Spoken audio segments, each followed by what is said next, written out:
이동현 뉴스 정면 승부 2부 시작하겠습니다. 2부에서는 여론조사 얘기해보죠. 전당대회 앞두고 있는 자유한국당 지지율이 30% 육박한다는 조사 결과가 나왔습니다. 민주당과의 지지율 격차가 문재인 정부 출범 이후 가장 좁혀진 결과죠. 그런가 하면 한국당 전당대회 변수로 이른바 박심이 떠올랐습니다. 리얼미터 권순정 조사분석실장 연결해서 자세한 이야기 나눠보겠습니다. 실장님. 안녕하십니까? 네. 자, 뭐 좋은 일 있으세요? 피곤합니다. 지방에서 올라오는 길입니다. 아, 그래서 네. 그러시군요. 아니면 스튜디오로 모셨을 텐데. 네. 네. 자, 한국당 지지율이 30%에 육박했다. 이게 네. 어떻게 해석해야 될까요? 컨벤션 효과라고 보기는 조금 아직 전당대회가 좀 남았잖아요. 네, 어제 설 연휴 민심을 알아보기 위해서 특별조사를 1,000명 했는데요. 거기서 예. 29.7%가 나왔습니다. 상당히 기존의 지지율을 고려한다고 한다면 상당히 경이적인 숫자인데요. 예. 사실상 그 1월 3주 차에 15일에 황교안 전 총리가 자유한국당에 입당을 했죠.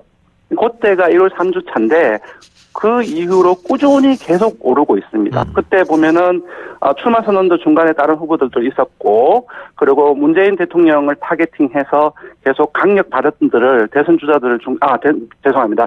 전대 주자들 중심으로서 계속 나오고 있는데요. 이 과정 속에서 언론 보도가 상당히 확대되었습니다. 좀 이른바 컨벤션 효과 요인이 아닌가 싶습니다. 아, 컨벤션 네. 효과다. 예. 네네. 자, 그 일전에 권순정 실장이 자유한국당 지지율을 30% 돌파는 어려울 거다 이렇게 얘기했는데 지금 29.7%예요? 여러 사람들이 계속 얘기를 하는데 기본적으로 사실 지지율은 계속 변하는 거 아닙니까? 어느 정도 안정성은 있어야 되죠. 그러니까 제가 볼 때는 최소한 한 달 정도 집계를 해서 30% 선을 넘어서야지 30% 선에 안정적으로 도달했다라고 얘기를 할 수 있을 것 같아요. 아직 내 주장은 봐야 됩니다. 예, 아직 내 주장은 틀리지 않았다 이렇게 말씀하고 싶으신 맞습니다. 거네요. 30% 선을 넘는다는 것은 그만큼 민주당의 지지율이 빠진다는 거거든요. 예. 그러면 오차범위 안쪽으로 이제 다가서는 것인데 그것은 상당한 변화입니다. 그 정도까지는 좀 예상하기 좀 어렵지 않겠냐 예. 그렇게 보는 거죠. 지금 우리 청취자 댓글로 권순정 실장 아침에는 뉴스공장 스튜디오로 출연했다고. 네. 그런데 왜 뉴스 정면 승부에는 전화 연결하냐 이렇게 항의 댓글이 많이 올라오네요. 제 탓 아닙니다. 빨리 써주십시오. 답글 써주십시오. 네. 자, 지금 자유한국당 지지율과 네. 민주당이 지금 37.8%니까요. 맞습니다. 그 한 자릿수 8% 차이로 좁혀졌어요. 예, 한 자릿수입니다. 예.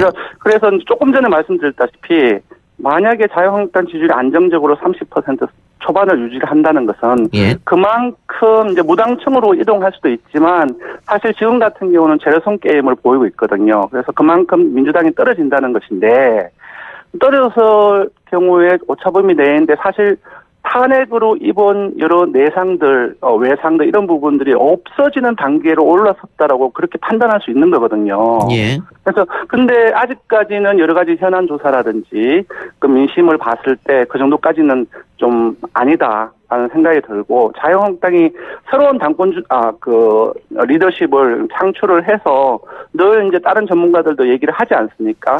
당내 철학이라든지 정책적 방향성의 혁신 그리고 인적 쇄신 그런 부분들이 결부가 되지 않는다고 한다면은 한두 번의 조사에서는 30% 선을 넘어설 수 있겠지만 적어도 최소한 한 달 정도 그것이 그 이상 안정적으로 유지되기는 좀 어렵지 않겠느냐 저는 그렇게 봅니다. 네. 우리가 흔히 자유한국당의 어떤 콘크리트 지지율 절대 네. 움직이지 않는 30% 정도다 네. 이런 얘기를 하지 않습니까?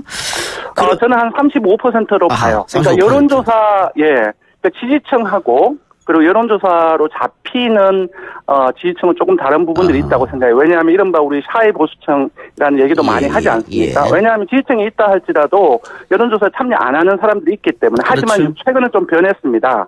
한 몇 달 전까지만 하더라도 진보층과 보수층의 격차가 한 10%포인트 이상 났어요. 진보층이 많았던 거죠. 최근에는 한 5%포인트로 줄어들었습니다. 그만큼 보수적인 성향의 유권자들의 정치적인 참여도가 활성화되어 있다라고 봐야 될 것 같고요. 그런 측면에서는 유리한 조건들을 계속 만들어가고 있다라고 봐야 될 것 같습니다. 그것이 본인들의 역량인지 아니면은 이제 반사인지 조금 살펴볼 부분이 있습니다. 제가 여쭙고 싶은 거는 콩쿠르 지지율이 한 35% 정도 되는데 그러면 네네. 탄핵과 국정농단으로 빠졌던 사람들이 지금 다시 돌아오고 있다 이렇게 보면 됩니까? 네, 저는 돌아오고 있다고 생각이 들고요. 근데 거기에는 이제 여러 요인들이 있겠지요. 일단은 이제 경제 부분들이 상당히 많이 나빴고, 그리고 여러 가지 어떤 정책적 개혁을 하는 자체가 반대 세력들을 만들어내는 과정이거든요. 그 과정 속에서 문재인 대통령, 정부 여권에 대한 반대 세력들이 계속적으로 생기고 그 불만들이 생기는 거죠. 누적적으로.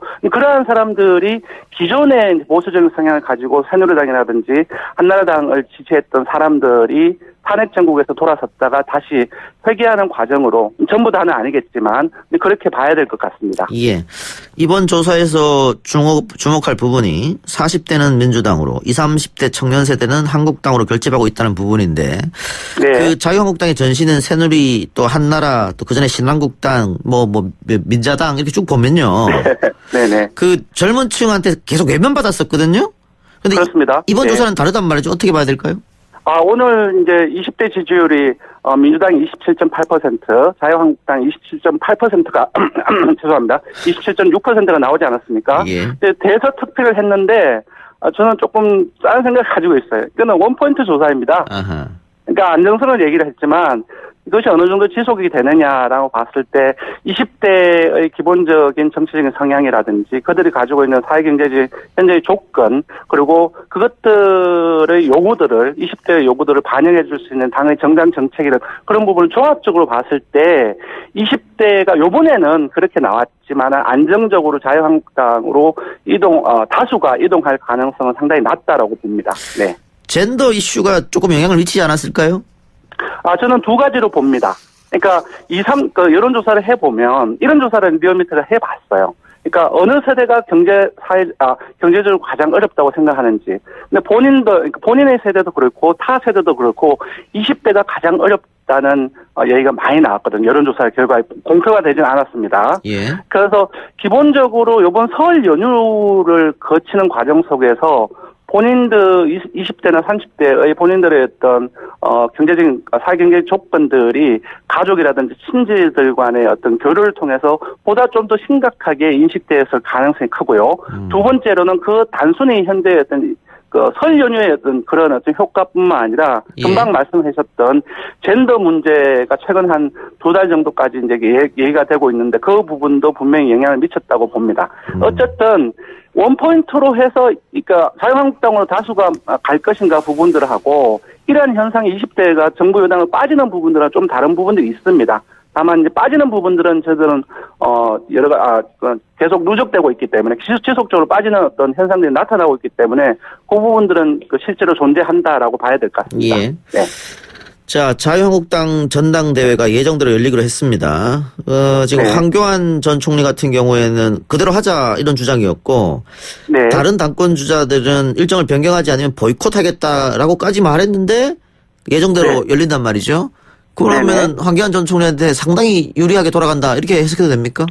그렇죠. 지금 여론조사를 해봐도, 그러니까 리얼미터 최근 여야 차기 대선 주자 지지도로 해서 간접적으로 좀 보면, 그러니까 한국당 지지층 내에서의 황교안, 홍준표, 오세훈 어떤 지지율을 보면은 상당히 압도적으로 황교안 전 총리의 지지율이 높습니다. 그리고 두 번째로는 들리는 소리에 의하면은 한국당 내의 주요 국회의원들, 정치인들이 황교안 전 총리 쪽으로 이미 줄을 많이 섰다. 그러니까 그분들이 움직인다는 것은 그분들하고 함께하는 대원들이라든지 책임 당원들이 함께 움직인다는 뜻을 의미하는 거거든요.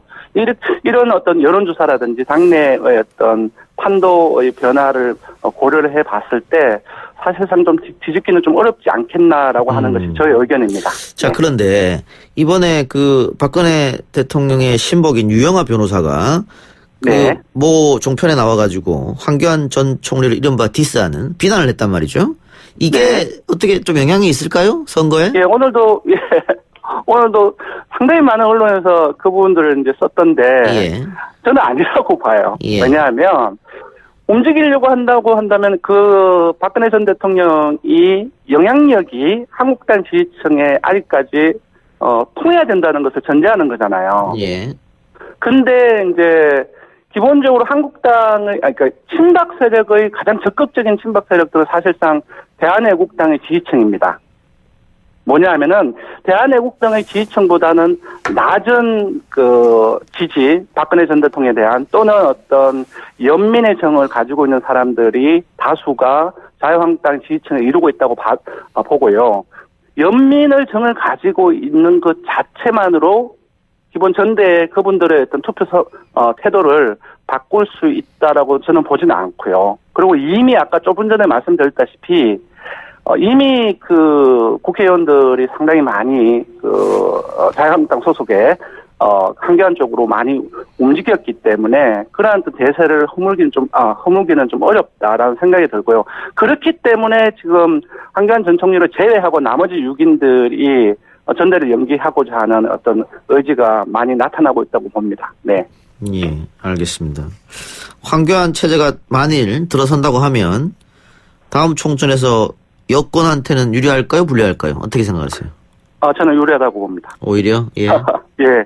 이거는 이제, 민주당 사람들, 심지어 자유한국당 내부의 사람들도, 가깝게는 이제 홍준표 전 대표도 이른바 이제 도로 프레임을 막 쓰고 있잖아요. 황교안 전 총리에 대해서. 예. 도로 탄핵당, 도로 침박당, 그런 얘기를 하는데, 예. 기본적으로 박근혜 전 대통령과 상당 부분 국무총리로서 함께 했다는, 법무장관을 함께 했다는 그 국정농단의 책임론을 벗어나기는 좀 어렵다고 보고요.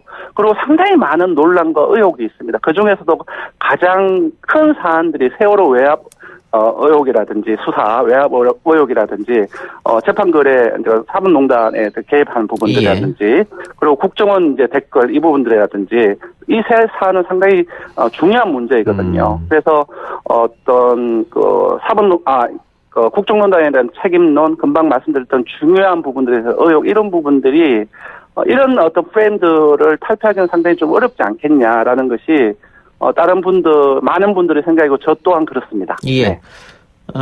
예스앱으로 김영긴님께서 민주당이 못해서 20대가 돌아섰다. 20대 여자의 지지율이 60%대인데 남자들이 20% 아래이니 젠더 이슈 가만두면 총선 때 민주당은 생각대로 안 될 겁니다. 이렇게 써주셨는데. 공감합니다. 예. 아마 또 젊은 인터넷 활용을 많이 하는 젊은 네, 20대 남성들이 이렇게 생각하는 분 많이 계실 것 같아요. 네. 네네. 공감합니다. 민주당이 많이 못하고 있는 부분도 있습니다. 예. 네. 알겠습니다. 자, 오늘 어렵게 전화 연결한 거 감사하고요. 다음에 스튜디오로 나와주시기 바랍니다. 알겠습니다. 예. 수고하셨습니다. 고맙습니다. 예. 감사합니다. 예. 오늘 권순정 실장이랑 나눴던 조사는요. 리얼미터가 TBS 의뢰로 지난 7일 전국 유권자 1,006명을 대상으로 조사한 것입니다. 신뢰 수준 95%에 표본 오차 플러스 마이너스 3.1%포인트고요. 자세한 내용은 중앙선거여론조사심의위원회 홈페이지를 참조하시기 바랍니다.